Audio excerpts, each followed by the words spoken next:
Alors, citoyen Cholet a dit que le chef de l'État n'a pas dit non, n'a pas dit oui. Il avait salué l'initiative. Non, mais écoute, je suis en train de vous dire ceci. Entre M.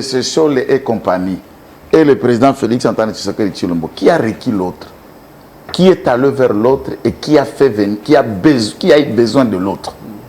C'est les camps Cholet qui ont conçu. Peu importe de quelle paix dont tu parles. Ce sont des aventuriers. De quelle paix il parle? Lorsque lui parlait en reprochant la CENI, il dit que le Congo, le pouvoir est dans la rue. Ça ne cherche qu'un homme fort, courageux, tout ça. Il parlait de quelle paix? Lorsque citoyen Mbongo vous dit que ce qui se passe à l'Est est la conséquence de frustration, ceux qui ont pris des armes puisque le régime de Kinshasa ne veut pas partager les gâteaux. Et c'était suite à l'émission de Corneille Nangaa, une des chaînes étrangères, la même chaîne où M. Cholet est passé, où il a décidé de prendre les armes puisqu'on lui a ravi un carré minier. Ça, je n'invente pas. Et M. Ambongo qualifie le massacre des Congolais d'une frustration et reproche le gouvernement de Kinshasa de ne pas partager les gâteaux. Avec Nango, avec Kagame. Puisque le monde entier, avec tout ce qui se dessine à travers les nations, on découvre que nous faisons face au Rwanda. Et les gâteaux là, M. Ambongo nous exhortait pour couper une partie de la République à la demande de Sarkozy donnée au Rwanda. C'est le gâteau qui faisait allusion. Nanga, a-t-il commencé le mouvement d'M23? Même quand on a occupé Bunagana et Rutshuru, est-ce que Nanga était à Rutshuru? Nanga était à Kinshasa. On l'a recruté en cours de mouvement. Nanga a une armée. Nanga a une arme. Nanga est arrivé lui-même individu. Vraiment. Et on lui crée un mouvement par papier. Vraiment. Maintenant, vous dites ça et vous vous présentez au nom de la paix. Et dans cette paix, qui les populations mères et autres, même dans cette émission, il répond aux questions pour s'expliquer comme d'habitude, comme un peu d'hyperocage, comme il en a l'habitude. Mais sans autant reconnaître, regretter, condamner, même s'ils ne nomment pas ceux qui font les exactions, mais reconnaître que ceux qui meurent à l'Est ne sont pas les fidèles musulmans, ne sont pas les fidèles que protestants ou catholiques, ou les membres de l'IDPS, encore moins la famille de Tshisekedi. Si le Congolais pense que les preneurs d'armes visent la vie de Tshisekedi, il se trompe. Ce n'est pas Tshisekedi qu'on tue. Tshisekedi est président. Il peut ne pas être président demain, il nous restera Tshisekedi. C'est qu'on vise sur le Congo. Puisque ce qu'ils font aujourd'hui, ils l'ont fait depuis 30 ans et Tshisekedi n'était pas là. Chaque président congolais a déjà connu la prise de Goma. Y compris Kasavubu. Vérifie l'histoire. Marshal Mobutu, on a pris Goma en son règne. Kabila, on a pris Goma 2 fois. En 96, lui-même était dedans. En 98, l'RC de Goma reprennent Goma. Kabila Joseph, 2 fois pendant les 18 ans. En 2009, tentative, il leur donne accord du 23 mars 2009. 2012, ils lui reprennent Goma. Et c'est le tour de Tshisekedi. Mais comme c'est Tshisekedi, voyez comment est-ce que ça fait débat. C'est comme si le tout premier président congolais, que les insurgés et les Rwandais viennent occuper ces différentes localités. Maintenant, qu'est-ce que nous devons faire en Congolais? C'est réfléchir, dès lors que ça s'est répété devant tous nos présidents.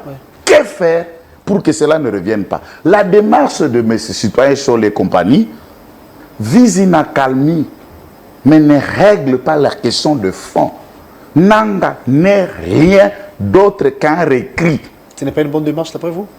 La plus démoniaque de démarche, c'est celle que ce monsieur-là entreprend. Deuxième élément. On va chuter en même temps. Il faut dire que Fayoulou a été plagié par la Cholet compagnie. C'est lui qui parlait de la cohésion nationale et tout. Mais la cohésion nationale, tout de suite, a été transformée en une cohésion internationale. Au lieu de discuter d'abord avec les Congolais, rassembler le bloc entre Congolais. Je n'ai pas vu quand on a vu Mouzito en fait. Ils sont allés voir Mouzito. Ils ont rencontré Mouzito. Ils ont aussi rencontré Bolodjoa. C'est aussi un leader, le président de son parti. Ou le reste. Est-ce qu'ils sont allés même est-ce qu'ils sont allés même rencontrer Papa Simo Kimbangu ou Prophète Condé de Liloba? Ce sont des grands leaders. Il ne faut pas considérer, mon cher ami, que le Congo appartient aux politiciens. Ces hommes sont allés voir même les autres confessions religieuses puisque c'est une cohésion. Ils sont à l'écart, les deux groupes, depuis la quai de passant dans l'élection qui a nécessité Denis Kadima Lasseni. Ils continuent à vivre en solo, Wenge Tonya Tonya, Naël Paris. Et ils continuent la même théorie et vous parlez de cohésion. Quel blasphème! Ces gens-là laissent le Congolais, vont rencontrer Ruto et Kagame. Et vous voyez le Congolais autour d'une table et vous mettez Kagame autour d'une table. Comment vous définissez ça? Comment analysez-vous cette rencontre entre ces délégations congolaises, bien sûr, et... Donc ces gens-là sont dans un agenda international qui n'est pas l'initiative, puisqu'on sait au moins que l'Église catholique, depuis l'accord de Saint-Siège de 2018 entre le Vatican et le gouvernement de Kinshasa sous Kabila, a un statut personne morale du droit public. Savez-vous que les prêtres sont des hommes politiques du point de vue de l'accord de Saint-Siège? Ils ont rang de ministre de l'État du Vatican. Les textes sur les lois existent. Nous avons ratifié. C'est ça le statut. Et ces hommes-là, en Soudan, ne sont pas des politiques congolais. Ce sont des Congolais au service d'un État qui s'appelle le Vatican, qui fait partie de l'Union européenne. C'est encore de Noirs travaillant pour de Blancs. Ce qui se passe à l'Est n'est nulle part l'initiative de Nanga ou des autres. Le vrai acteur, c'est Kagame. Pourquoi discuter avec le premier et le principal représentant que de délégués ou encore Banabitinda? La question, c'est celle-là. Quand Scholl imagine qu'il n'y a pas la paix sans le M23, alors allons dans la conclusion. Qu'est-ce que le M23? Qui est le M23? C'est Kagame. Et c'est cela l'Union africaine et les organisations sous-régionales estiment ça doit être discuté entre... Hier, lorsque le Rwanda met fin à la collaboration avec la Belgique, oui. Il a mis quelques signaux. Il dit la communauté internationale ne s'intéresse pas pourquoi la RDC continue à traiter avec l'FDLR. Tout. Ça veut dire, c'est plus que la RDC traite avec l'FDLR, moi aussi je traite avec qui? Avec le M23. Et il était question de signer cet accord à Luanda, où le Rwanda s'engage à abandonner ce soutien M23. Nous, de notre côté, nous ne sommes pas allés dans deux cuillères. Qui est FDLR ou pas, nous aussi nous engageons, retirons. Dès lors qu'il n'y a plus de troupes rwandaises, on sera face aux Congolais. Et les Congolais doivent retourner dans le cadre de Nairobi. Et l'Union africaine a entériné la fusion des deux démarches. Et si Scholl trouve à créer autre, et nous attendons maintenant le plaidoyer rwandais, oui, pour que je signe l'accord, il faut que vous discutez avec l'M23. Et Scholl vous dit ça. Mais c'est une comédie à ce moment-là. Scholl, c'est un citoyen du M23 à son temps. Ça, c'est clair d'ailleurs. Tshisekedi, Mbemba, n'a l'avenir politique qu'avec Tshisekedi. On sait bien qu'il ne composera pas avec le camp Kabila. Alors que l'AFC est consort sur le retour de ces sanguinaires, anciens présidents de la République, sur la scène des événements. Et s'il faut ne pas penser à ça, l'arrivée de Rwandais, même du temps de rébellion avant la formation de 1+4, les hostilités, c'est entre Mbemba et les troupes qui sont venues du Rwanda, MRC et consorts. Vous vous souvenez de la guerre de 6 jours à Kisangani. Donc, du point de vue politique, Mbemba ne se sent à l'aise qu'avec le camp Tshisekedi. Et il est avec son cœur. Et il joue le tout pour le tout de son avenir politique. Contrairement aux hypocrites politiciens commerçants qui nous découvrons même qu'ils ont envoyé un montant avoisinant 2 millions de dollars pour protéger leur cimenterie à Bukavu, pour protéger leurs entreprises et les différents hôtels qui sont occupés par le M23. Attendez, je termine la phrase. J'ai dit, nous attendons de certains membres de l'Union sacrée qui ont fait ça et qui envoient l'argent au M23. Pas puisqu'ils soutiennent le M23, puisqu'ils protègent leur empire économique. Mais pour moi, si cela dépend de moi, je propose au président de la République, s'il veut former un gouvernement, je ne voudrais pas peut-être que Mbemba revienne à la défense, mais je voudrais qu'on confie à Mbemba la primature. La primature, hein. Qu'il dirige ce gouvernement, le gouvernement qui peut conduire le pays face à l'ennemi. Qu'on lui confie le gouvernement. comme chef du gouvernement. Hier, j'avais reçu quelqu'un qui pense que Vital Kamerhe peut faire le jeu, peut jouer le jeu. Le jeu de quoi? En ce moment, être nommé comme Premier ministre pour. Si j'avais plus de pouvoir, Vital Kamerhe, c'est un homme à chasser à la tête de l'Assemblée nationale et les renvoyer en prison là où il était. Ah bon? Parce qu'il aurait fait quoi d'après vous? Ah ben, vous comprenez, on est à Bukavu. Allons dans les hypothèses de différentes communications très arrogantes, malicieuses de Vital Kamerhe. Puisque là, on parle toujours de prêtres. Oh, les prêtres ont entamé un prêtre. Je ne souhaiterais pas que sur ces plateaux, vous répeigniez les propos du pasteur Guili. Hein? Sinon, vous avez la parole. Mais je vais dire tout ce que je pense et je n'ai pas peur d'être interpellé. Pasteur Guili a dit ce qu'il a dit et je dirai ce que Guili a dit et je peux le dire à quiconque veut l'attendre. Je ne parle pas de la vie personnelle de M. Vital ou de qui que ce soit. Nous parlons pays. S'il n'était pas président de l'Assemblée nationale, ok? S'il n'occupait pas ses responsabilités qu'il a, qu'est-ce que je veux m'en foutre de sa vie? Qu'est-ce que ça m'intéresse? On parle de ces gens-là puisqu'ils nous gèrent. Ils gèrent les institutions dont l'argent du contribuable leur permet de vivre. Qu'est-ce qu'il avait dit de si grave que vous imaginez? Laissez-moi de vous parler de si grave. De plus que grave, la gravité même c'est petit. Il faut trouver un autre mot. Lorsque il quitte la prison, celui-ci va faire une tournée. Il a qualifié ça Amani. Amani, ça veut dire en swahili la paix. Il va faire une tournée. Le seul d'ailleurs politicien de ces 3 dernières années va arrêter à Bunagana.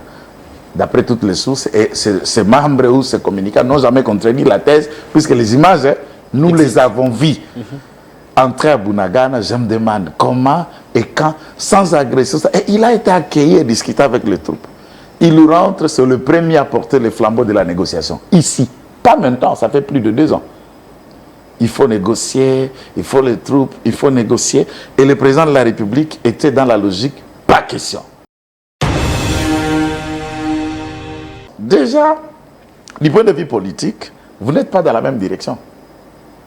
Vous voyez autre chose et M. Vital Kamerhe voit autre chose. Ça, c'est un élément là où Guili n'en parle pas. Et nous étions dans la logique où il n'était même pas encore président de l'Assemblée nationale. Il est arrivé. Nous avons vu les localités si gérées être tombées et occupées par celui-ci, les temps et le moment où il faisait cette annonce à l'Assemblée nationale.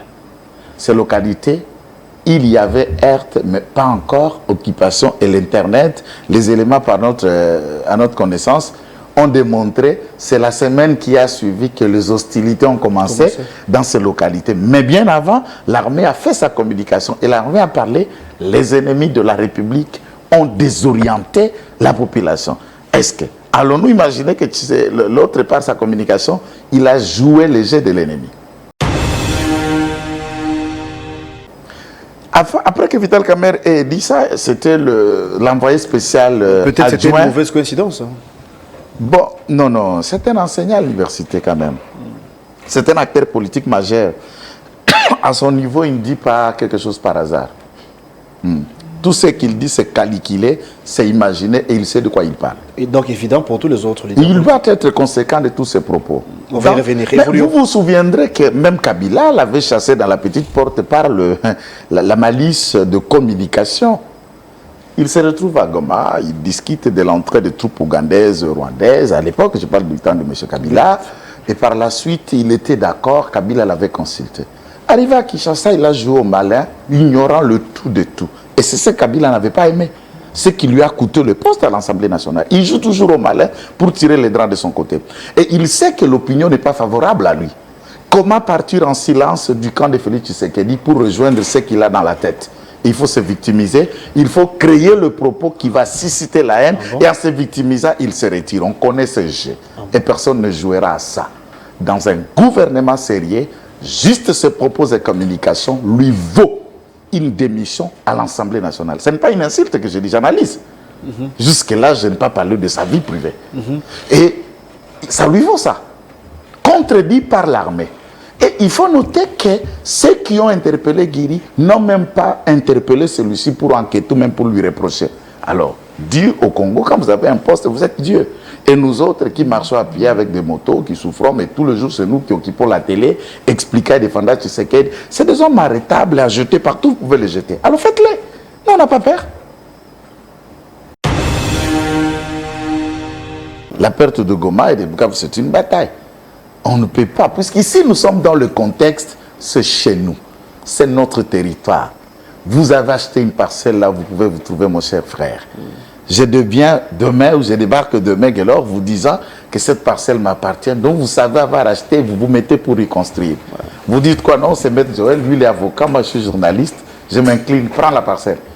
Non, jamais. Vous userez de tout le moyen. Exactement. Même si vos documents que vous détenez paraissent faux. Puisque vous êtes convaincu d'avoir acheté cette parcelle, vous vous battrez. Autant d'années que ça prendra. C'est notre contexte, c'est chez nous, mon frère. Vous voulez qu'on fasse quoi? Non, Rwanda, prenez, j'avais dit, les hommes vont aller. Maintenant, non, c'est chez nous. Nous voulons la paix. Et nous devons laisser, et la paix sur la guerre aussi. Voilà. Oui, nous voulons la paix, mais pas à tout prix en tout cas. Ça, il faut le dire. À tout prix des accords, de céder ou de concéder. On a des tombeaux. C'est la paix sur l'exemple. Je voulais. Et à ce qui concerne notre territoire, c'est indiscutable, inaliénable.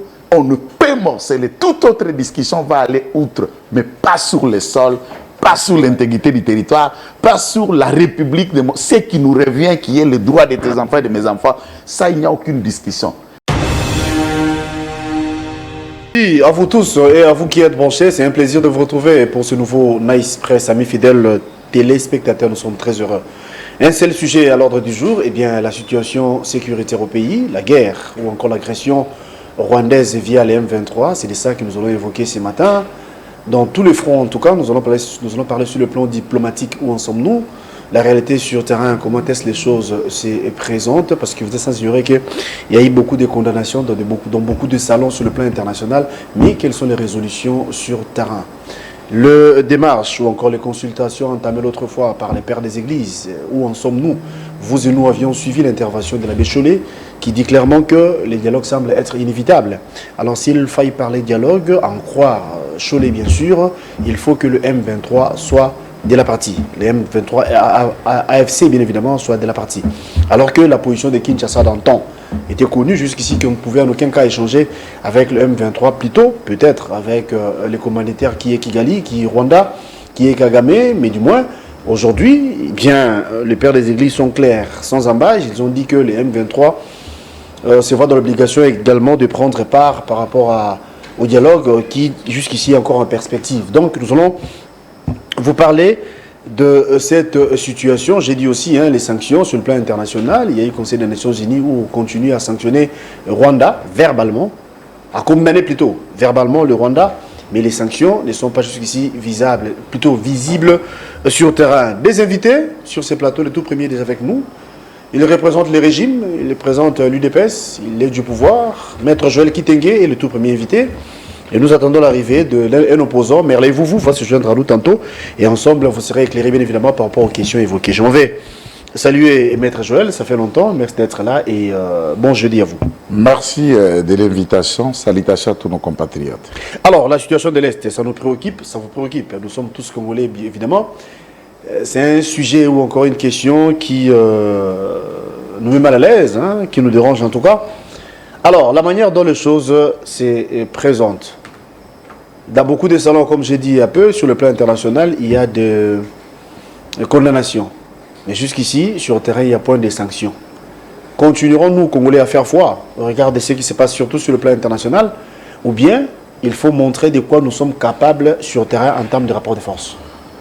Le rapport de force, merci d'abord de la question. Le rapport de force, dans un état de combat, d'agression comme celui-ci, il peut être tripartite, ce rapport de force. Ça veut dire les démarches entamées par la République démocratique du Congo ou la défense assumée par l'État rwandais au niveau du rapport de force diplomatique, puisque c'est ça le volet. Je vous donne un exemple sur la question concernant la Première ou la Seconde Guerre mondiale. Vous vous souviendrez que ce n'est pas la victoire militaire qui a créé cette accalmie à travers le monde, mais c'est la diplomatie qui a débouché à des accords, à des ententes à la fin de la Première et la Seconde Guerre mondiale. Et du point de vue de la guerre, la diplomatie est une force. La diplomatie est un outil, la diplomatie est une arme. La nôtre a échoué ou bien c'est procédural, on évolue? Non, la nôtre a montré ses avancées tellement significatives. Il faut noter qu'à ce jour, notre diplomatie a obtenu des grandes victoires. Jusque-là, et vous devez savoir qu'en matière de sanctions, il faut lire la charte des Nations Unies, les règlements des conflits à travers le monde, même des collaborations entre les États africains, dont le Congo, l'Union européenne, la Belgique et autres pays. C'est échelonné, c'est étape par étape. Une résolution, par exemple, peut partir d'un Parlement. Le Parlement ne décide pas. N'arrête pas, le Parlement formule de recommandations. Le gouvernement va discuter, par exemple, au Conseil des ministres, et le gouvernement du pays qui décide de sanctionner va prendre une méthode, une mesure. Même chez nous, c'est la même procédure. Si le Parlement se saisit d'une question, le Parlement peut élaborer un certain chapelet de recommandations, lesquelles le gouvernement doit analyser. Après une analyse, il y aura une décision qui va suivre. Ce sont des étapes échelonnées, et là, nous sommes en train de gagner. Je vais vous citer les quelques efforts diplomatiques payants. À ce jour, nous sommes en attente d'une décision incessamment que le gouvernement, chaque gouvernement est en train d'évaluer, et notamment la Belgique est claire quant à cette évaluation, puisque sachons que c'est là où se trouve le Parlement européen, la capitale de l'Europe. En clair, on peut dire qu'à nos jours, il y a une crise diplomatique qui s'y vit entre la Belgique et le Rwanda. Et grâce à quoi? Grâce à nos efforts diplomatiques. Lorsque le Parlement européen, vous avez suivi combien de votes? À l'unanimité, vote pour mettre fin aux coopérations entre l'Union européenne et le Rwanda, mettre fin à l'aide. L'Angleterre est en train d'analyser dans son gouvernement comment mettre fin à l'aide vers le Rwanda. Cependant, vous le savez, vous êtes journaliste professionnel, le Rwanda fonctionne avec un budget de 45% pour la mobilisation interne, et les 45% pour faire les 100% de son budget lui viennent de l'aide internationale. Donc c'est un pays qui s'est construit dans la pitié et dans une sorte de marchandise qu'on a qualifié le génocide. Et par pitié, là, non, on les a tués, 800 000 morts, et on a fait le génocide rwandais comme un fonds de commerce. Et ces pitiés, depuis 1994-1995, a pu bouger les lignes dans les budgets des nations à travers le monde, et la collecte de cette aide vis-à-vis de Rwanda fait le 55% de cet État. Alors, lorsqu'ils ne bénéficieront pas de ces millions qui lui viennent de ces différentes nations, en interne, il n'aura pas les ressources propres pour faire fonctionner son gouvernement, puisque quand on a un idéal d'avoir 100% du budget, c'est ce qui font permettre à ce que vous payez le militaire, le policier, l'administration publique, vous faites évoluer tout sans aux charges de l'État. Mais quand vous ne les avez pas, mais c'est une déficit, c'est ça la crise qui peut venir par les efforts diplomatiques. Ça, c'est un aspect. Vous regardez au niveau du Conseil des Nations Unies aux droits de l'homme à Genève, vous avez suivi la question, comment nous avons mis tous les pays membres de ce conseil d'accord. Éventuellement, les recommandations de ce conseil des Nations Unies aux droits de l'homme vont être accompagnées de décisions qui vont suivre, mais du point de vue de la plénière, des membres, il y a des délégués à participer, nous avons gagné autant de places. Les discussions, les nations n'arrivaient pas à nommer le Rwanda. Et c'est aussi une mérite de tous les différents voyages que le président de la République a fait à travers le monde, faire attendre le monde de ce qui se passe au Congo. L'indifférence du monde et des puissants, mais aussi ces mondes-là, ce sont eux les acheteurs de minerais du sang. Et ce sont eux les fabricants des armes qui tuent au Congo. Par exemple, vous imaginez que les États-Unis ont découvert un événement macabre, qui est même la raison quand l'administration Trump a décidé de faire la tripartite au Qatar pour la question qui se passe en Ukraine. On découvre que les États-Unis ont agi pour aider l'Ukraine à une enveloppe à la hauteur de 37 milliards de dollars. Lesquels 37 milliards de dollars, il y avait d'un côté le liquide pour faire fonctionner l'État ukrainien, et d'autres, c'était en logistique et en armes. Après les enquêtes des services de sécurité américains, on découvre que les armes américaines passées par la France pour donner à l'Ukraine, les hymnes se trouvent être utilisées au Rwanda contre la population congolaise. Et après discussion avec Zelensky, les États-Unis découvrent que Zelensky n'a reçu que 2 milliards. Le gouvernement français a détourné. Mais ils ont des leçons à donner aux Africains, des détourneurs ou les restes. Mais là, vous êtes face à, puisque tout est fait sous la gestion de Macron, vous êtes face à un Macron voleur, détournèrent de l'argent américain destiné... C'est comme quand vous êtes en deuil, je mobilise les amis qui connaissent Gaylor. Et tout le monde cotise, et j'ai avec moi $2000 et je vous amène 200. Et après, tu découvres que les amis ont cotisé à peu près 2000 ou 3000 et Maître Joël m'a fait parvenir que $200. Vous allez me prendre comment? Donc voilà un peu ce que nous sommes. D'où, sans cette enquête, nous n'allons pas le savoir. La France brouille le piste puisque chaque arme a un fabricant, a un numéro de série, l'année et le pays qui l'a fabriqué. Et la France, en envoyant les armes venant des États-Unis, c'est pour brouiller le piste des enquêtes. Qu'on ne dise pas que c'est la France qui arme le Rwanda. Ces armes-là ne sont pas des fabrications françaises. Voilà encore un autre moyen. Tout ce qui a permis à démanteler, c'est le bruit que fait notre diplomatie, que le président va dans les parts d'autres, mais les gens un peu malicieux qui ne comprennent pas comment les nations, les rapports de force entre les nations du point de vue diplomatique fonctionnent. Alors, ils voyagent beaucoup. Vous l'avez si bien dit, parce que c'est là qui estime que mais est-ce que ce n'est pas aussi visible que ça, dans le sens où la réalité sur le terrain est autre, certes. Non, c'est beau discours, c'est prise de position, mais sur le terrain, disons les choses clairement, l'armée rwandaise via les M23 arrive si facilement à gagner du terrain. Non, écoutez, ce qui est vrai, il y a des localités qui sont prises. Et vous devez d'abord dire aux Congolais que ces différentes villes si importantes de l'Est, la ville de Bukavu et celle de Goma, sont deux villes importantes de ces deux Kivu. Mais néanmoins, les terroristes de l'armée rwandaise n'occupent pas l'ensemble de ces différentes provinces. Et fonctionner un État, dirais-je, du Rwanda, avec les quelques villes et les localités, même quand certaines localités, il y a énormément de minerais, ça ne suffit pas pour eux. Prenons la province du Nord Kivu. La principale ville, c'est Goma, mais vous n'allez pas écarter, il n'y a pas la deuxième ville de cette province est sous contrôle de l'État congolais. Et c'est là où même le gouverneur militaire travaille, c'est là où le cabinet du gouverneur militaire travaille. À Lubero, vous avez suivi, à Lubero, l'armée contrôle à peu près 80% de Lubero. À Walikali, même. Et ça, ce n'est pas un secret. D'ailleurs, dans ces 2-3 jours, il y a d'énormes affrontements dans l'axe Lubero, où l'armée, pour une première fois, n'a pas défendu, mais c'est l'armée qui est passée à l'attaque. Pour une première fois. Bon, puisque souvent nous défendons. Vous l'avez si bien dit, oui. Hein. Non, moi je suis précis. C'est aussi la vérité, la réalité. L'armée a attaqué.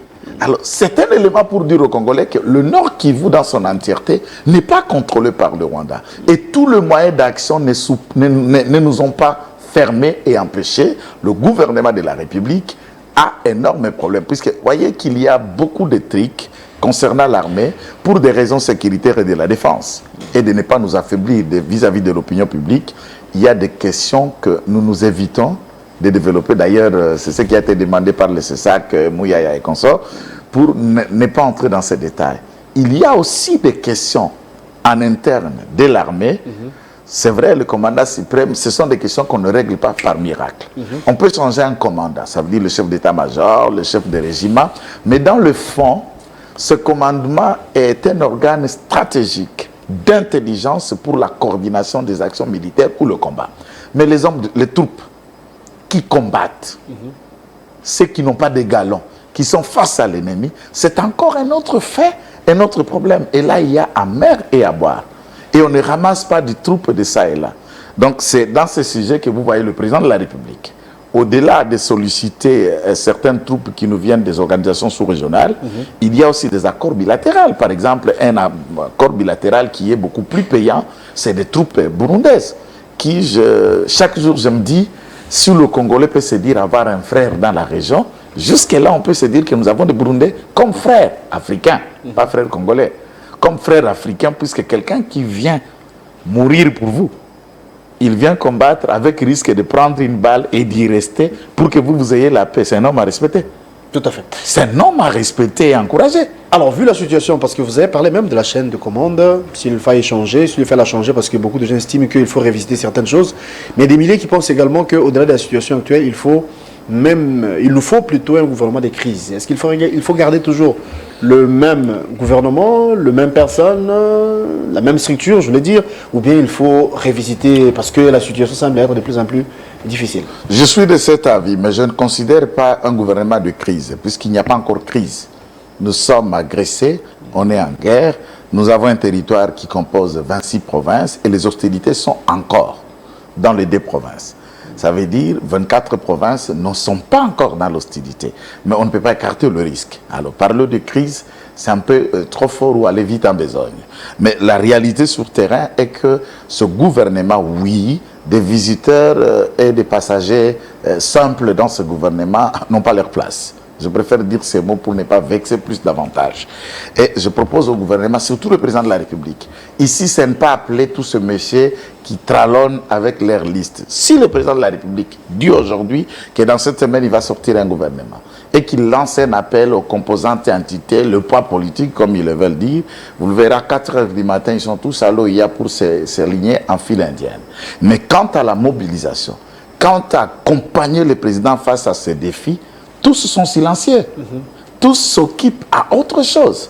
Même les originaires des localités, des coins occupés, agressés, là on viole, on tue, silence radio. À part Mbemba. Et ici, Tshisekedi sait qui est allié à lui, qui est vrai pour lui et qui se bat pour tout, de tout et pour tout pour Tshisekedi. Ça, c'est une question. Et Madame Souminois, à mon humble avis... On parle nation ou on parle de Tshisekedi comme individu? Non, je parle... Non, Tshisekedi est une institution. Ce n'est pas moi qui le fais, c'est la Constitution. Tout à fait. Tshisekedi est un individu et c'est cet individu qui est une institution, président de la République. Voilà, c'est comme ça que les Congolais ont décidé par référendum. À moins que demain, quand va être changé, on peut imaginer une institution qu'on appelle présidence. Mais ici, l'institution, c'est le président, non pas la présidence. Dans ce contexte, oui, fidélité à l'institution président de la République, mais aussi à un leader politique et allié politique. Et ça, c'est clair d'ailleurs. Tshisekedi, Mbemba, n'a l'avenir politique qu'avec Tshisekedi. On sait bien qu'il ne composera pas avec les camps Kabila. Alors que l'AFC est consort sur le retour de ces sanguinaires, anciens présidents de la République, sur la scène des événements. Et s'il faut ne pas penser à ça, l'arrivée de Rwandais, même du temps de rébellion avant la formation de 1+4, les hostilités, c'est entre Mbemba et les troupes qui sont venues du Rwanda, MRC et consorts. Vous vous souvenez de la guerre de 6 jours à Kisangani. Donc, du point de vue politique, Mbemba ne se sent à l'aise qu'avec les camps Tshisekedi. Et il est avec son cœur.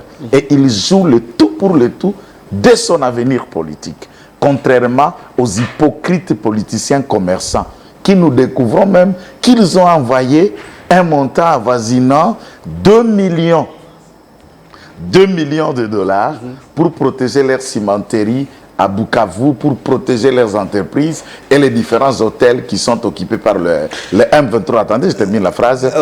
J'ai dit, nous attendons de certains membres de l'Union sacrée qui ont fait ça et qui envoient l'argent au M23. Pas puisqu'ils soutiennent le M23, puisqu'ils protègent leur empire économique. Ah bon?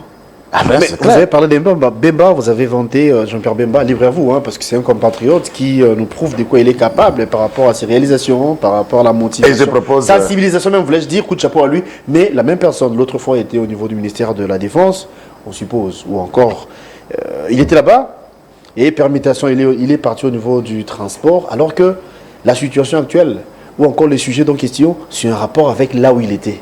Mais il avait monté de quoi il était... capable, sinon ne faut pas qu'il y ait de quoi. Notons aussi que pendant que Mbemba était au ministère de la Défense, le M23 n'a pas avancé si vite que nous voyons aujourd'hui, ça il faut le noter. On ne peut pas lui dire parfait, notons que l'avancement qu'il y a, Goma n'était pas occupé, Bukavu n'était pas occupé, et plusieurs localités qu'on occupe n'étaient pas occupées sous Mbemba. Ah mais ça, si vous ne pouvez pas le reconnaître, mais c'est-à-dire l'actuel ne joue pas bien sur vous voulez dire ça? Non, l'actuel ne vaut même pas être un ministre de la Défense. Ah, ok. Oui, Guy Mariam Vita, il faut lui trouver un autre poste. Il faut lui trouver un poste. Mais pour moi, si cela dépend de moi, je propose au président de la République, s'il veut former un gouvernement, je ne voudrais pas peut-être que Mbemba revienne à la Défense, mais je voudrais qu'on confie à Mbemba la primature. Hein. Qu'il dirige ce gouvernement, le gouvernement qui peut conduire le pays face à l'ennemi. Qu'on lui confie le gouvernement. Comme chef du gouvernement. Hier, j'avais reçu quelqu'un qui pense que Vital Kamerhe peut faire le jeu, peut jouer le jeu. Le jeu de quoi? En ce moment, être nommé comme Premier ministre pour... Si j'avais plus de pouvoir, Vital Kamerhe, c'est un homme à chasser à la tête de l'Assemblée nationale et les renvoyer en prison là où il était. Ah bon? Parce qu'il aurait fait quoi d'après vous? Ah ben, vous comprenez, on est à Bukavu. Allons dans les hypothèses de différentes communications très arrogantes, malicieuses de Vital Kamerhe. Puisque là, on parle toujours de prêtres. Oh, les prêtres ont entamé un prêtre. Je ne souhaiterais pas que sur ces plateaux, vous répeigniez les propos du pasteur Guili. Hein? Sinon, vous avez la parole. Non, mais je veux dire tout ce que je pense. Je n'ai pas peur d'être interpellé. Pasteur Guili a dit ce qu'il a dit. Et je dirai ce que Guili a dit. Et je peux le dire à quiconque veut l'attendre. Je ne parle pas de la vie personnelle de M. Vital ou de qui que ce soit. Nous parlons pays. S'il n'était pas président de l'Assemblée nationale, ok? S'il n'occupait pas ses responsabilités qu'il a, qu'est-ce que je veux m'en foutre de sa vie? Qu'est-ce que ça m'intéresse? On parle de ces gens-là puisqu'ils nous gèrent. Ils gèrent les institutions dont l'argent du contribuable leur permet de vivre. Qu'est-ce qu'il avait dit de si grave que vous imaginez? Laissez-moi de vous parler de si grave. De plus que grave, la gravité même c'est petit. Il faut trouver un autre mot. Lorsqu'il quitte la prison, celui-ci va faire une tournée. Il a qualifié ça Amani. Amani, ça veut dire en swahili la paix. Il va faire une tournée. Le seul d'ailleurs politicien de ces 3 dernières années va arrêter à Bunagana. D'après toutes les sources, et ces membres ou ces communicants n'ont jamais contredit la thèse, puisque les images, nous les avons vues. Entrer à Bunagana, je me demande comment et quand, sans agression. Et il a été accueilli et discuté avec les troupes. Il rentre, c'est le premier à porter les flambeaux de la négociation. Ici. Pas maintenant, ça fait plus de 2 ans. Il faut négocier, il faut les troupes, il faut négocier. Et le président de la République était dans la logique, pas question. Hors question. Déjà, du point de vue politique, vous n'êtes pas dans la même direction. Vous voyez autre chose et M. Vital Kamerhe voit autre chose. Ça, c'est un élément là où Guili n'en parle pas. Et nous étions dans la logique où il n'était même pas encore président de l'Assemblée nationale. Il est arrivé. Nous avons vu les localités si gérées être tombées et occupées par celui-ci, les temps et le moment où il faisait cette annonce à l'Assemblée nationale. Ces localités, il y avait Herth, mais pas encore occupation et l'Internet. Les éléments à notre connaissance ont démontré, c'est la semaine qui a suivi que les hostilités ont commencé dans ces localités. Mais bien avant, l'armée a fait sa communication et l'armée a parlé, les ennemis de la République ont désorienté la population. Est-ce que, allons-nous imaginer que l'autre, par sa communication, il a joué le jeu de l'ennemi? Après que Vital Kamerhe ait dit ça, c'était l'envoyé spécial peut-être c'était une mauvaise coïncidence. Hein. Bon, non, c'est un enseignant à l'université quand même. C'est un acteur politique majeur. À son niveau, il ne dit pas quelque chose par hasard. Tout ce qu'il dit, c'est calculé, c'est imaginé et il sait de quoi il parle. Et donc évident pour tous les autres leaders. Il doit être conséquent de tous ses propos. On va y revenir. Vous vous souviendrez que même Kabila l'avait chassé dans la petite porte par la malice de communication. Il se retrouve à Goma, il discute de l'entrée des troupes ougandaises, rwandaises. À l'époque, je parle du temps de M. Kabila. Et par la suite, il était d'accord, Kabila l'avait consulté. Arrivé à Kinshasa, il a joué au malin, ignorant le tout de tout. Et c'est ce que Kabila n'avait pas aimé. Ce qui lui a coûté le poste à l'Assemblée nationale. Il joue toujours au malin pour tirer les draps de son côté. Et il sait que l'opinion n'est pas favorable à lui. Comment partir en silence du camp de Félix Tshisekedi pour rejoindre ce qu'il a dans la tête? Il faut se victimiser, il faut créer le propos qui va susciter la haine, et en se victimisant, il se retire. On connaît ce jeu. Et personne ne jouera à ça. Dans un gouvernement sérieux, juste ce propos de communication lui vaut une démission à l'Assemblée nationale. Ce n'est pas une insulte que je dis, j'analyse. Jusque-là, je n'ai pas parlé de sa vie privée. Et ça lui vaut ça. Contredit par l'armée. Et il faut noter que ceux qui ont interpellé Guiri n'ont même pas interpellé celui-ci pour enquêter, même pour lui reprocher. Alors, Dieu au Congo, quand vous avez un poste, vous êtes Dieu. Et nous autres qui marchons à pied avec des motos, qui souffrons, mais tous les jours c'est nous qui occupons la télé, expliquer et défendre Tshisekedi, c'est des hommes arrêtables à jeter partout, vous pouvez les jeter. Alors faites-les. Nous, on n'a pas peur. Nous parlons nation, nous parlons république. Je voulais revenir un peu, parce qu'on parle également armée. Vous le savez, nous le savons que nous avons une grande et forte armée. Nous avons également l'appui de nos compatriotes Ouazalendo. On ne savait pas. Lors de la chute de Goma, on s'est rendu compte que nous avons, ou encore nous avions également des munitions. Qu'est-ce qui se passe? Qu'est-ce qui fait que l'armée n'arrive pas à produire les résultats à l'attente de la population que nous sommes? Est-ce C'est la trahison, c'est l'infiltration de questions, ou bien l'armée de l'ennemi est plus forte que la nôtre? Bon, je n'utiliserai pas le concept ou de plus forte que ceci, non, ce n'est pas ça ce que j'imagine.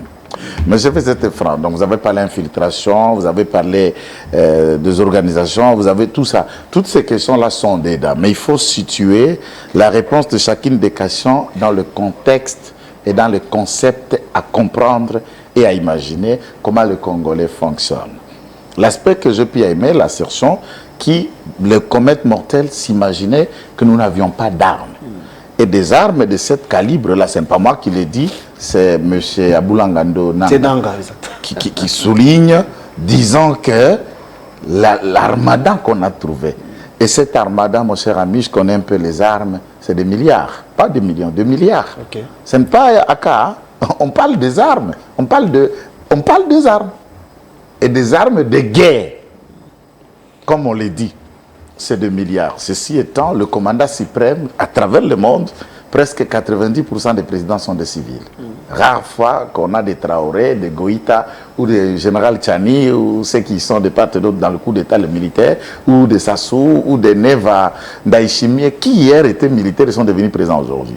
Mais dans la plupart des cas, ce sont des civils. Okay. Quelle est la responsabilité d'un gouvernement de chef de l'État? C'est à travers le moyen que nous avons, à travers les accords, les alliances qu'il peut tisser du point de vue diplomatique, mettre à la disposition des forces de défense la logistique appropriée pour sécuriser et défendre l'intégrité du territoire. Et éventuellement répondre à toute éventualité, entre guillemets, toute attaque, toute agression, toute forme de menace qui mette en péril l'intégrité de notre territoire, mais également qui peut générer des massacres, viols, pillages, etc. Maintenant, les Congolais qui ont reçu cela, dans leur mental, dans leur manière, même si nous ne pouvons pas décourager l'armée aujourd'hui, ça n'arrivera pas d'ailleurs. D'abord, ce sont des menteurs. La plupart dans cette armée sont des menteurs. Ils mentaient au président sur le nombre d'effectifs qu'il y avait sur terrain. On parle d'un régiment, je connais ce que ça vaut le régiment, mais je ne vais pas entrer dans le détail. Ils vous disent par exemple, nous avons 8 régiments. Vous arrivez pour un régiment, vous appelez régiment Guélor. C'est 400 militaires qui se présentent. Alors qu'un régiment doit avoir à la moyenne 2400 militaires. La moyenne 2000. 2400. Ou 2000 par exemple, puisqu'un régiment doit avoir 4 bataillons. Et les bataillons organiques, c'est 450 militaires. Le bataillon fonctionnaire opérationnel, c'est 600 militaires. Vous le multipliez par 4, 4 bataillons composent un régiment. 4 compagnies composent un bataillon. Okay. Et 4 pelotons composent une compagnie d'armée. Et une peloton compose 4 sections. Le Chenkama, donc le commandant sectionnel, le commandant peloton, le commandant compagnie. C'est le nombre connu dans l'armée. Et cet effectif, tu sais qu'il ne va pas à la bourse et dit, toi tu viens ici, vous avez combien? Non. Voilà. Quand vous donnez une fausse information, l'intention est où? Puisque l'argent va sortir pour payer ces nombres-là. Voilà. Sachant qu'ils sont 2000 quelques, alors qu'ils sont 400, tout ce qui reste, l'opération retour entre organisations en interne, c'est un débat. Le mental de Congolais, il est toujours animé par un détournement. Et ils mettent le mécanisme par tout autre possible pour se détourner. C'est la conséquence que vous trouverez. Il est major à l'Est, mais il a des immeubles. Je ne parle pas d'immeubles. Des immeubles à Kinshasa. Des flats et de tout autre. Et à l'époque, le règlement militaire interdit les actes de commerce à un général. Vous avez tout ce qu'on a autorisé à un général, un officier de l'armée. Le champ, la ferme, l'élevage. C'est tout ce qu'il est requis à faire. C'est tout. Ou à défaut, il peut créer même une école privée. Donc des choses qui ne régénèrent pas autant de recettes, mais qui aident la communauté. Mais la plupart des officiers, ce sont des commerçants, des affairistes. Voilà. Ils sont maintenant dans la traque. Des clubs de football, tout ça là. Mais c'est ça la question. Ils sont partout et tout. Ça nécessite un talentage. Maintenant, tu sais qu'il dit, a compris le besoin. Dans ces besoins, il n'y a pas un autre mécanisme tabou la race. comme ce fit après l'indépendance, on voulait faire partir de Belges, Lumumba regarde, il trouve son parsec courageux. Allez, le colonel Mobutu, je te nomme chef d'état-major général. Le général Mayensent, toi tu parles, Mobutu devient chef d'état-major général. On le bombarde, colonel. Vérifie dans l'armée, tu ne verras pas le parcours des autres grades, entre les grades que Mobutu avait du temps où il a été nommé colonel et chef d'état-major général et les grades inférieurs. Nous avons commencé cette opération depuis longtemps. Kabila commence colonel, John Numbi commence colonel, Mobutu des brigadiers, des adjudants, des sergents à colonel et chef d'état-major général. C'est depuis 1960. Nous continuons. Donc le mal est profond apparemment. Mais c'est ça que les gens, quand ils analysent, on peut ne pas aimer Tshisekedi. On peut ne pas être d'accord avec Tshisekedi. D'ailleurs, même la Bible dit, malheur à vous si tout le monde parle du bien de vous et pour toi. Il faut qu'il y ait contre. C'est ça l'opposition, c'est ça la société civile, ceux qui ne vous croient pas, ceux qui ont d'autres idées. Et c'est cela la démocratie. Mais en termes de moyens, Tshisekedi pense qu'il faut recruter, il faut former. Ces jeunes recrutés aujourd'hui, et surtout qu'ils ont la chance de faire le plus grand stage qui existe dans l'armée. C'est quitter l'académie et aller au front directement. Puisqu'il y a des militaires même qui montent en grade à Bundate, à Bomatan, Ndekete. Il a fini sa formation, il a trouvé le pays stable. Il reste un administratif. Ces jeunes ont la chance d'affronter le combat, d'être là, d'être blessé, de voir ses frères mourir, de les voir survécu. Et ça, ces jeunes deviendront de vrais militaires. Au bout de ces 5 années, je suis à la télévision, je lance le défi à vous et à tous ceux qui nous suivent, 45 000 personnes formées. Sur le faux chiffre qu'on lui avançait de 150 000 hommes. Faux. Mensonge. Vous imaginez? Et à ce titre, les anciens militaires qui étaient là, contrairement aux jeunes qui viennent de Kitona et de part et d'autre, ne se battent pas. Ne se battent vous avez pas. dit quelque chose de très important, très capital en tout cas, parce que il y avait des faux chiffres qui ont été avancés. En termes d'effectifs, bien sûr, au niveau de l'armée. Mais pourquoi il n'y a pas eu de sanctions après? Non, mais il y a beaucoup. Vous savez, l'arrestation ou l'interpellation de militaires, où, là, il faut d'abord, je vais parler autrement. Nous avons Gilles Alinguet Key, que nous saluons à travers cette émission. Il est l'inspecteur aux finances pour enquêter et tout ça. Et vous pouvez bénéficier, par exemple, de l'expertise de notre ancien inspecteur aux finances, Adolphe Mouzitou, qui vous parlera du rôle d'une inspection. C'est la question que nous devons nous poser. Est-ce que l'inspection générale au FRDC travaille? Là où est Amis Kumba Kamoforo, est-ce que cette inspection travaille? On sous-attend qu'un inspecteur, c'est celui qui inspecte, qui suit et qui regarde les chiffres et réalités, l'argent décaissé dans les caisses du trésor, si ça accomplit la mission donnée et des différents rapports. Je ne me souviens d'aucun débat qui a été débattu, même aléatoirement, puisqu'il s'agit de la défense et sécurité, dont le rapport vient de l'inspection générale au FRDC. Ça veut dire, il n'y a rien. Amis, relations, protégeons-nous, opération retour, vous vous prenez, moi j'ai ma part, on s'arrête là. Ce n'est pas le patriotisme, ça, c'est ça qui tue. S'il faut dire, hein, je place d'abord ça là à ce niveau. Si on crée une inspection FRDC, c'est pour que celui-là, au-delà du chef d'état-major général, les différents sous-FMJ, les bataillons, les unités, les différents services, celui-ci vient inspecter. Et il élabore le rapport, lequel le rapport peut finir même à l'auditorat général pour que l'auditorat général interpelle, arrête ceux qui se donnent dans de tels actes. Oui, il y a quelques arrestations et c'est souvent l'œuvre de quoi? De les renseignements militaires. Jusqu'à ce jour, tous ceux qui ont été arrêtés est l'œuvre de la DEMIAP. Pas de l'inspection au FRDC. Ah bon? Mais c'est ce que nous connaissons. L'œuvre de la DEMIAP, par exemple, c'est 112 officiers arrêtés, y compris le général Ekouka, qui était le gouverneur ad intérim du Nord Kivu, qui sont dans le verrou de la chute de Goma. Qui sont dans le verrou arrêtés. Et là, ils ont déjà été transférés. Je ne vais pas... C'est un élément que je ne peux pas détailler ici. À un moment, sur ce plateau, vous avez dit, en parlant de Vital Kamerhe, bien sûr, moi j'avais soulevé un point pour dire que ça pourrait être une mauvaise coïncidence. Vous avez dit non, niet. Vital Kamerhe, c'est un grand politique. Il sait de quoi il parle. Au-delà de tout, c'est un professeur. Ce qu'il dit, il devrait ou encore il continue à assumer ses propos. J'ai évoqué cela pour poser une autre question. L'autre fois, le chef d'État nous avait dit que la RDC n'a pas peur.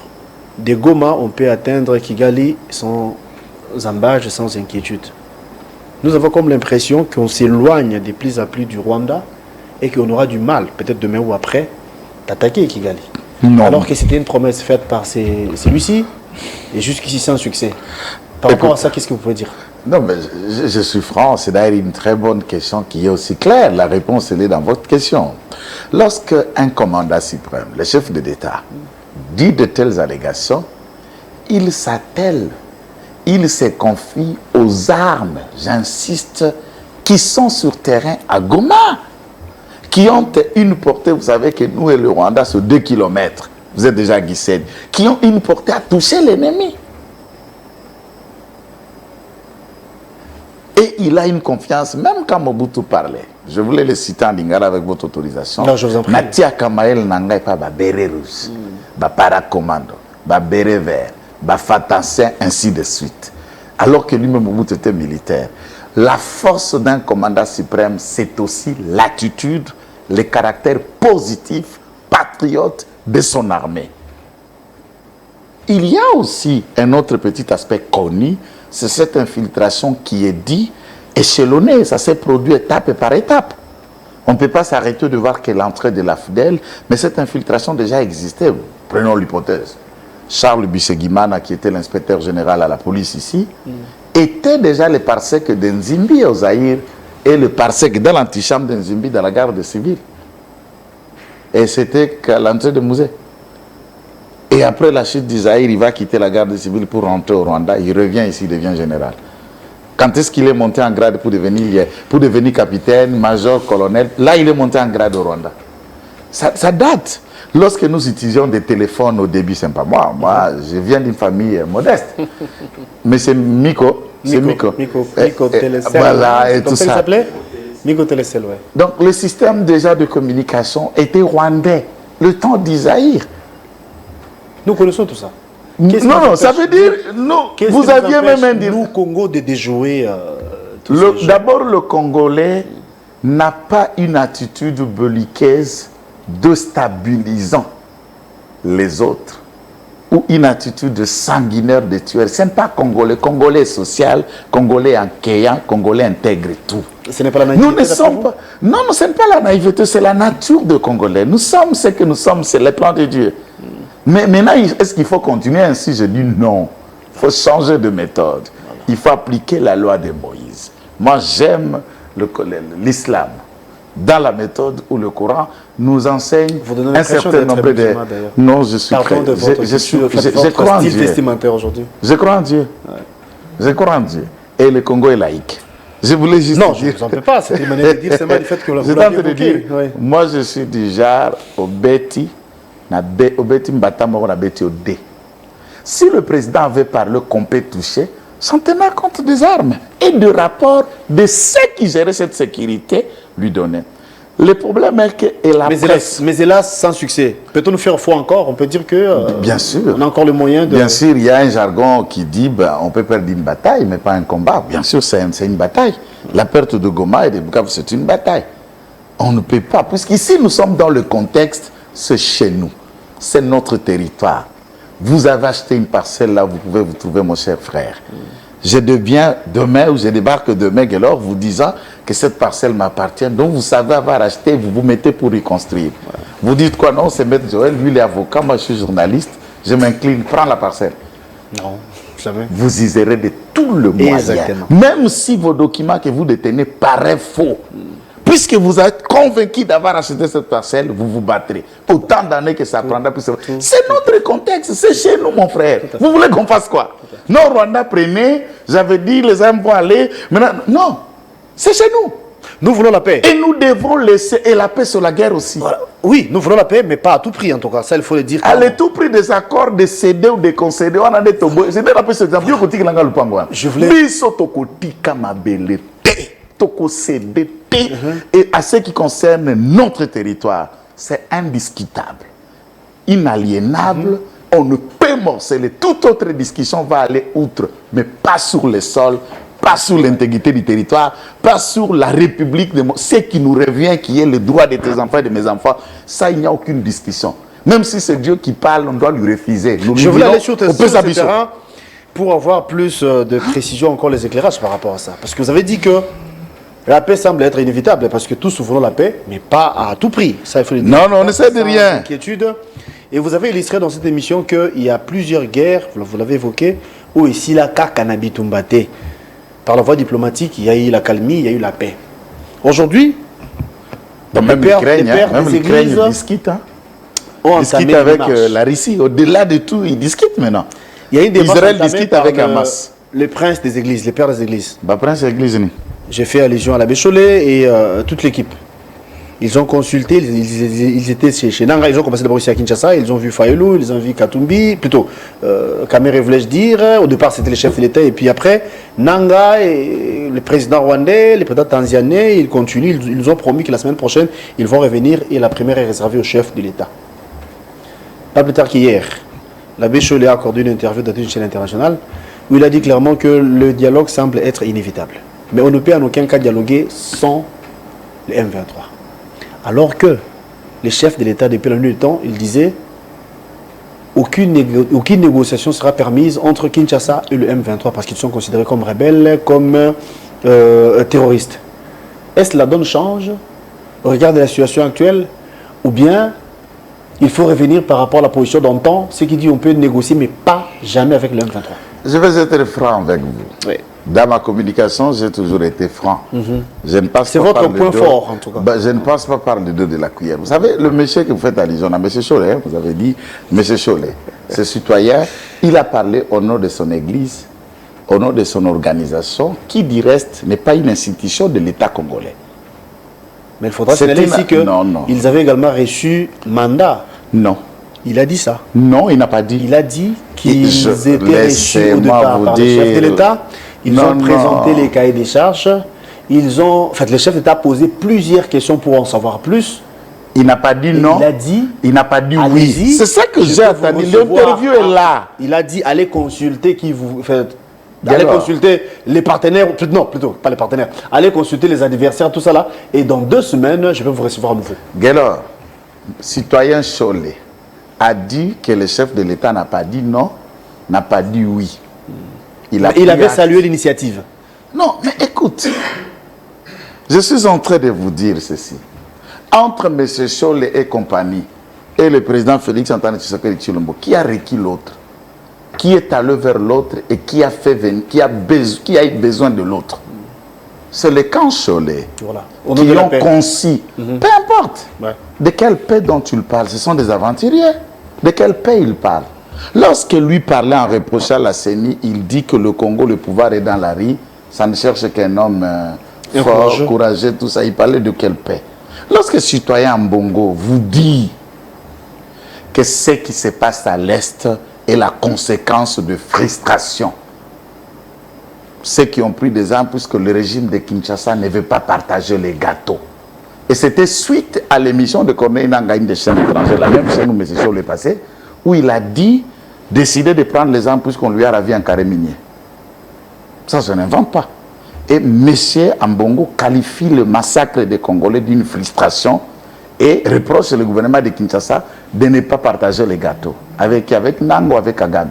Puisque le monde entier, avec tout ce qui se dessine à travers les nations, on découvre que nous faisons face au Rwanda. Et les gâteaux là, M. Ambongo nous exhortait pour couper une partie de la République à la demande de Sarkozy donnée au Rwanda. C'est le gâteau qui faisait allusion. Nanga, a-t-il commencé le mouvement d'M23? Même quand on a occupé Bunagana et Rutshuru, est-ce que Nanga était à Rutshuru? Nanga était à Kinshasa. On l'a recruté en cours de mouvement. Nanga a une armée. Nanga a une arme. Nanga est arrivé lui-même individu et on lui crée un mouvement par papier. Maintenant, vous dites ça et vous vous présentez au nom de la paix. Et dans cette paix, qui les populations mères et autres, même dans cette émission, il répond aux questions pour s'expliquer comme d'habitude, comme un peu d'hyperocage, comme il en a l'habitude. Mais sans autant reconnaître, regretter condamner, même s'ils ne nomment pas ceux qui font les exactions, mais reconnaître que ceux qui meurent à l'Est ne sont pas les fidèles musulmans, ne sont pas les fidèles que protestants ou catholiques, ou les membres de l'IDPS, encore moins la famille de Tshisekedi. Si le Congolais pense que les preneurs d'armes visent la vie de Tshisekedi, il se trompe. Ce n'est pas Tshisekedi qu'on tue, Tshisekedi est président. Il peut ne pas être président demain, il nous restera Tshisekedi. C'est qu'on vise sur le Congo. Puisque ce qu'ils font aujourd'hui, ils l'ont fait depuis 30 ans et Tshisekedi n'était pas là. Chaque président congolais a déjà connu la prise de Goma. Y compris Kasavubu. Vérifie l'histoire. Marshal Mobutu, on a pris Goma en son règne. Kabila, on a pris Goma 2 fois. En 96, lui-même était dedans. En 98, l'RC de Goma reprennent Goma. Kabila Joseph, 2 fois pendant les 18 ans. En 2009, tentative, il leur donne accord du 23 mars 2009. 2012, ils lui reprennent Goma. Et c'est le tour de Tshisekedi. Mais comme c'est Tshisekedi, voyez comment est-ce que ça fait débat. C'est comme si le tout premier président congolais, que les insurgés et les Rwandais viennent occuper ces différentes localités. Maintenant, qu'est-ce que nous devons faire en Congolais? Voilà. C'est réfléchir.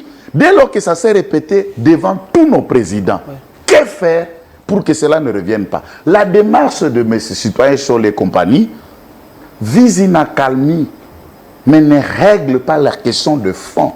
Nanga n'est rien d'autre qu'un récrit. Ce n'est pas une bonne démarche, d'après vous? La plus démoniaque de démarche, c'est celle que ce monsieur-là entreprend. Deuxième élément. On va chuter en même temps. Il faut dire que Fayoulou a été plagié par la Choll et compagnie. C'est lui qui parlait de la cohésion nationale et tout. Mais la cohésion nationale, tout de suite, a été transformée en une cohésion internationale. Au lieu de discuter d'abord avec les Congolais, rassembler le bloc entre Congolais. Je n'ai pas vu quand on a vu Mouzito, en fait. Ils sont allés voir Mouzito. Ah, apparemment non. Non, les Choll et compagnie. Oui, ils étaient venus voir. Non, c'est une question que je pose. S'ils ont rencontré Mouzito, ils ont aussi rencontré Bolodjoa. C'est aussi un leader président de son parti. Ou le reste. Est-ce qu'ils sont allés même est-ce qu'ils sont allés même rencontrer Papa Simo Kimbangu ou Prophète Condé de Liloba? Ce sont des grands leaders. Il ne faut pas considérer, mon cher ami, que le Congo appartient aux politiciens. Et c'est eux qui décident sur le destin et l'avenir du Congo, contrairement à tous les autres leaders sociaux. On va se quitter. Ces hommes sont allés voir même les autres confessions religieuses, puisque c'est une cohésion. Ils sont à l'écart, les deux groupes, depuis la quai de passant dans l'élection qui a nécessité Denis Kadi Malasseni. Ils continuent à vivre en solo, Wenge Tonya Tonya, Naël Paris. Et ils continuent la même théorie, et vous parlez de cohésion. Quel blasphème! Ces gens-là laissent le Congolais, vont rencontrer Ruto et Kagame. Et vous voyez le Congolais autour d'une table et vous mettez Kagame autour d'une table. Comment vous définissez ça? Comment analysez-vous cette rencontre entre ces délégations congolaises, bien sûr, et... Donc ces gens-là sont dans un agenda international qui n'est pas l'initiative, puisqu'on sait au moins que l'Église catholique, depuis l'accord de Saint-Siège de 2018 entre le Vatican et le gouvernement de Kinshasa sous Kabila, a un statut personne morale du droit public. Mais la meilleure et à ce titre, s'il vous plaît, parce que c'est la question que j'ai posée, mais vous n'avez pas répondu apparemment. Je voulais répondre M23. Je vais placer ces mots. Pour la cohésion nationale à l'interne. Vous avez dit ça, non? Le président de la République a pu faire un message. Et cette cohésion, ce n'est pas Kokamata Moutoukotien, Namukongo Cheval, qui dit. Le président a lancé un appel. Mon frère, vous êtes journaliste professionnel. Au-delà de tout, il y a encore des frustrations parce que le président venait encore d'accuser de nouveau Kabila. Mais il n'a pas accusé, il n'a dit que c'est qu'il a toujours dit. Et c'est que nous connaissons tous. Je vais vous revenir là, dans les minutes qu'on nous a imparties. Oui, vous avez quelques minutes. Laissez-moi pour remballer tout ça. Savez-vous que les prêtres sont des hommes politiques du point de vue de l'accord de Saint-Siège? Ils ont rang de ministre de l'État du Vatican. Les textes, les lois existent. Nous avons ratifié. C'est ça le statut. Et ces hommes-là, en soutane, ne sont pas des politiques congolais. Ce sont des Congolais au service d'un État qui s'appelle le Vatican, qui fait partie de l'Union européenne. C'est encore de Noirs travaillant pour de Blancs. Dans ce contexte, où il faut faire discuter le Congolais, créer un bloc. Alors dans la discussion, est-ce que Tshisekedi a toujours refusé, c'est-à-dire une table où le gouvernement et le M23 seulement? Ça a été le débat, puisque à Nairobi, on a mis le M23 comme tout autre groupe armé, et les seuls groupes armés doivent discuter avec l'État pour procéder au désarmement, démobilisation et réinsertion de tous les différents groupes armés. M23 veut qu'on lui crée un autre statut à part. Un statut particulier. Particulier, puisqu'ils sont qui? Puisqu'ils sont rwandais, puisqu'ils ont le bénéfice du Rwanda. Dans ça, le président a dit non. Le seul processus, c'est celui de Nairobi. Ça veut dire que le gouvernement n'a jamais refusé de discuter avec eux dans un cadre où il y a Codeco, voilà. Il y a le milicien Zahir, il y a le Ngomino, il y a le Turiguanero, il y a le M23, il y a le Mobondo. Mobondo et compagnie, oui. Et tous les représentants, on discute une seule fois pour toutes pour mettre terme à ça. Un statut particulier, le gouvernement a toujours refusé. Deuxième question. Le gouvernement a déjà renversé ses arguments, c'est connaissant que ce qui se passe à l'Est n'est nulle part l'initiative de Nanga ou des autres. Le vrai acteur, c'est Kagame. Pourquoi discuter avec le premier et le principal représentant que de délégués ou encore Banabitinda? La question, c'est celle-là. Quand Sol imagine qu'il n'y a pas la paix sans le M23, alors allons dans la conclusion. Qu'est-ce que le M23? Qui est le M23? C'est Kagame. Et c'est cela l'Union africaine et les organisations sous-régionales estiment ça doit être discuté entre... Hier, lorsque le Rwanda met fin à la collaboration avec la Belgique, oui. Il a mis quelques signaux. Il dit la communauté internationale ne s'intéresse pas pourquoi la RDC continue à traiter avec l'FDLR. Tout. Ça veut dire, c'est plus que la RDC traite avec l'FDLR, moi aussi je traite avec qui? Avec le M23. Et il était question de signer cet accord à Luanda, où le Rwanda s'engage à abandonner ses soutiens M23. Nous, de notre côté, nous ne sommes pas allés dans deux cuillères. Qui est FDLR ou pas, nous aussi nous engageons, retirons. Dès lors qu'il n'y a plus de troupes rwandaises, on sera face aux Congolais. Et les Congolais doivent retourner dans le cadre de Nairobi. Et l'Union africaine a entériné la fusion des deux démarches. Et si Sol trouve à créer autre, et nous attendons maintenant le plaidoyer rwandais, oui, pour que je signe l'accord, il faut que vous discutez avec l'M23. Et Sol vous dit ça. Mais c'est une comédie à ce moment-là. Sol, c'est un citoyen du M23 à son temps. On va se quitter par ici. Donc, pour nous, nous réitérons notre soutien à la paix, au FRDC, au Azalendo. Et nous continuons à lancer notre appel patriotique à nos frères d'armes, les FRDC, de prendre conscience face à la question. Tout à fait. À Goma, on a vu la résistance et les combats étaient roulés de Bunagana jusqu'à Goma. Mais ce qui se passe aussi de Kivu, le Burundi et le Ouazalendo font le nécessaire, les FARDC jouent à l'irresponsabilité. Nous les appelons, c'est leur pays, c'est leur patrie. Ce ne sont pas journalistes, voilà. Ce sont des comédiens. Ils sachent que la guerre doit s'arrêter bientôt. Et la Cour retiendra ces vidéos comme des preuves et les autres finiront leur vie en dolo. Merci. Cher Joël Kitenge, je rappelle que vous êtes UDPS. Vous êtes de l'Union Sacrée. Merci d'être des nôtres ce matin. Merci, je suis UDPS qui dirige le secrétaire général Augustin Kabouya. Que nous saluons ici. Que nous saluons Augustin Kabouya Chilumba, AK47. Voilà, c'est la fin de l'émission. On devrait être avec Merlin vous mes hélas, donc partie remise peut-être. On va vous retrouver demain. Ça sera avec le même plaisir. D'ailleurs, demain, on va recevoir un de l'UDPS aussi. On va recevoir Félix Kaimbe. Nous saluons Félix Kaimbe. Ouais, que je salue de loin.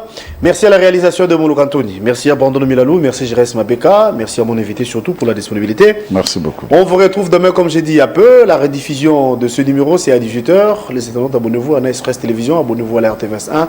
Bon, tous les programmes sur nos antennes et beaucoup de force à nos FARDC, à nos Azalendo depuis l'Est du pays. Dites-vous que vous n'êtes pas seuls. Vous êtes avec nous, Congolais, partout où nous sommes. Vous avez nos forces, et les énergies qui sont nôtres et nous allons gagner cette guerre. Merci, ou encore cette agression. Merci et à la prochaine. Merci.